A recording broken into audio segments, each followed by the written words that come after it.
Hey there and welcome to another video in our LambdaTest tutorial series. In this video, we are going to show you how LambdaTest and Microsoft Visual Studio Team Services integration works.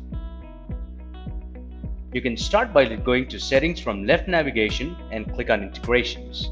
Now click on Install button next to VSTS icon, and on clicking Install button, you will be redirected to screen where you need to enter VSTS login details like domain, email ID, and VSTS access token. Enter your VSTS domain. Now to get VSTS access token, you need to log into your VSTS account. Go to your profile on the top right side and click on Security.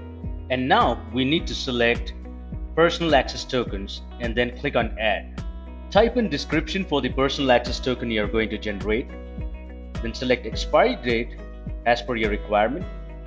Then select your account and select all scopes and click on Create Token below. And that's it. Now your personal access token is generated and ready to use.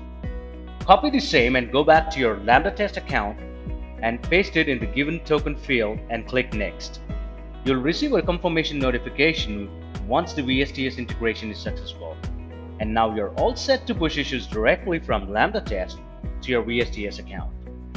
Now whenever you mark an issue in LambdaTest platform, just select Projects, Work Type, Title, Repro Steps, System Info, and set the priority, and you can also add in your comments as well. LambdaTest will create a new issue in your VSTS accounts. The new issue will also include link to screenshots taken from LambdaTest, along with details like testing environment and issue summary.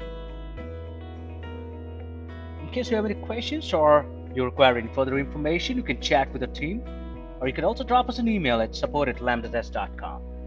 We're here to help and we'd love to hear from you. Happy testing!